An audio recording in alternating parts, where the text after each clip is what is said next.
How we doing, lads? Welcome to, I think this is the final part, so part 3 of our little mini-series on nuking. So today I'll be explaining how Webbust nuking works. It's very similar to setup as to how efficient nuking works. However, it's only going to be using the first game tick for now. You can pair this with an efficient nuke or a pseudo nuke in order to get a lot more range out of it. But for the most part, it's just used as a standalone nuke. So anyway, what we're going to be sort of getting at here is it's pretty much the same setup as an efficient nuke, where you want your nuke and your nuke hammer to be on the same sand stack. So what I'm going to do is I'm just going to copy this and shuffle it to the side. So we just go /copy, let me just go across a little bit and paste. So that's our sand stack again, same as last episode. What I'm going to do is I'm just going to replace the TNT in the middle, just so I can show you how this works.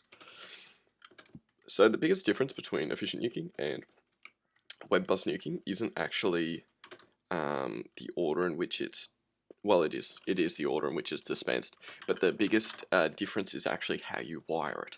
So the power of Webbust nuking is you are using a certain method of wiring to get an extremely wide hole. So with efficient nuking, you'll be getting a 3 wide hole, because what will be happening as it tunnels down, I talked about that 1:3 ratio, so you'll be getting TNT exploding like that, so you'll get quite a small hole. But with what you're doing in Webbust nuking is you're actually ordering it in such a way that it goes 1, 2, 1, 2, 1, 2, 1, 2, 1, 2. And it's actually going to be nuking every single block on the way down. So you'll notice from this that it's a lot more TNT expensive than efficient nuking, but it's also going to do a lot more damage and result in a much wider hole. So it's very nice for forcing, but for the most part you're only going to get a very limited range out of it, because otherwise you're going to be using way too much TNT. So basically how you wire this is there's sort of like 3 main methods where you can wire this. Stack 16 south. So say we have a situation like this, where we have our hammer on the right and nuke on the left. In most scenarios, you want I think it's a 3 block gap between boosters. So you'll have like something like that, and then you'll have like your next row of boosters here.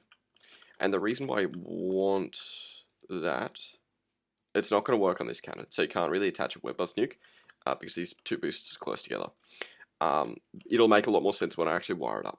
So basically, yeah, you want a certain size. I think, it's like 3 blocks for the wiring, 5 blocks for the dispensers between the 2 boosters because of how you wire this. And yeah, so we'll get into it. So there's 2 methods of wiring this. You can either use redstone torch wiring, or you can use repeaters and comparators. So if we're going to say use repeaters and comparators first, because this is the most simple to explain, you're going to have it wired like this. So this is that'll be your nuke. That'll be your nuke, your Webbust nuke, and this will be your Webbust nuke hammer. And basically how we wire this is like a normal repeater wired power. So you'll get a situation like this. Redstone, you'll have redstone up the middle. Now, a cool trick that you can do with this is instead of using repeaters, you use comparators. This will make more sense in a second, once I've got this wired up. So yeah, you wire it up using comparators, and then of course you can just stack this up with your little glass and whatchamacallit, glass and like solid block method, and you can stack this up as high as you want it. We'll just do that. We'll just do 2 layers, and I'll explain why you tend to use comparators rather than repeaters. So if we just stack that 2 up or something, let's make 3 up. Okay, yeah, perfect. And then we'll just wire up this side here. So yeah, you just get this sort of like jagged little pattern like you'd normally use to wire a cannon with repeaters. Let's go up there and there. So the reason why you wire it like this is because with a Webbust, you always want your hammer to be rendered first, because it's going to be going in that 1, 2, 1, 2, 1, 2, 1, 2 pattern. If you have your nuke explode first, it's actually going to shoot your hammer up. So the reason why you wire it with comparators is so you can force your nuke hammer to be rendered first by replacing a couple of your first comparators with repeaters, and that will automatically make your nuke be rendered first. So it's going to start by pushing it down instead of it getting pushed up. So that's typically why you use comparators here, just so you get that easy little ratio finding set up with repeaters. And then of course you can just run your redstone feed in just the side or something, and that'll power the entire thing. So that's the first method of wiring a Webbust. And then your second method is basically the same sort of shape. So let's put it here. But instead of using comparators and repeaters, what you use instead is torches. As far as I'm aware, you can't actually use observers to wire a Webbust. I'm sure there'd be like some convoluted method where you could use observers, but I don't know of it, so you'll just need to settle with this for the time being. So yeah, these are the two standard methods for Webbusting. When you're first starting out, I'd recommend using repeaters first, so you can mess around with the ratio finding and see like how it all gets rendered. Because when you've got like a block of redstone and comparators like that, the order in which the redstone updates is also different as well. So not the actual redstone components, but the actual redstone is different. So like this comparator is going to be like going off differently to like that comparator. I don't know how it works. I'm pretty sure it's locational as well, so it'll update in different orders each time. But your safest bet is just making sure your hammer goes off first, and then everything else should flow pretty nicely from that. But anyway, with this observer wiring here, or this not observer wiring, sorry, this torch wiring, it's pretty simple. You just stack it up like that, and you just have this double-sided set of torches. And basically, you'll be abusing bud powering to power 2 high rows of dispensers instead of 1 high rows. So if we stack that 2 up, you can see this is a lot nicer to build, and it's a lot, I guess, cleaner looking. It's a lot less condensed than the comparator wiring there.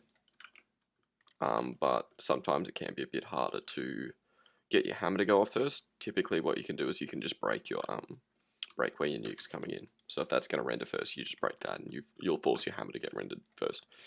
It's a bit fucky trying to work out the ratio for a Webbust and trying to like work out what gets ordered first.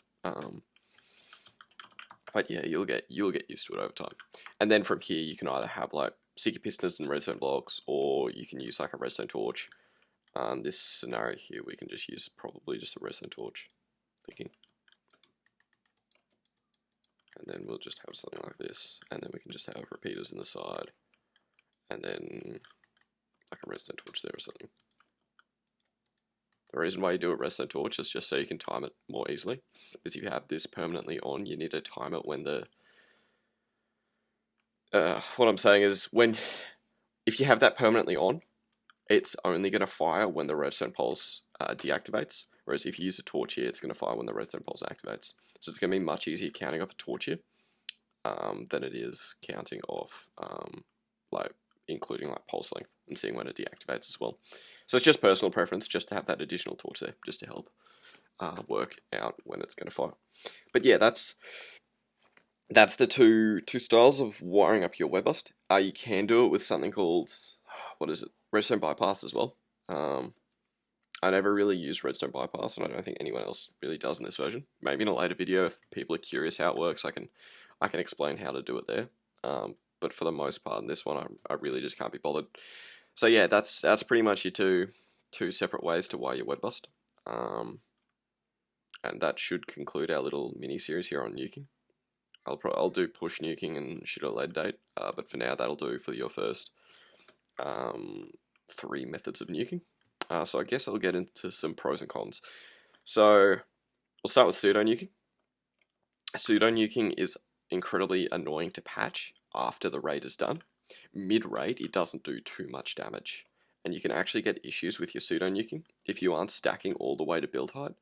If you're stacking, say, like 20 blocks or something, your pseudo nuke's actually going to interfere with your shots. So if we get like all the pseudo nuke here or something, it's gonna start interacting with like the hammer of like the next shot or something. So pseudo nuking can be a bit annoying with that regards.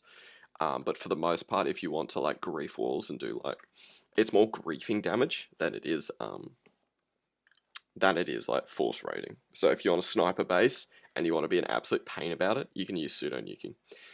Efficient nuking is, well, it's efficient. It'll leave you with very, very long holes. It's very, very good against sand walls. And it's very, very TNT cheap. The damage is like quite narrow, so you do need to keep that in mind.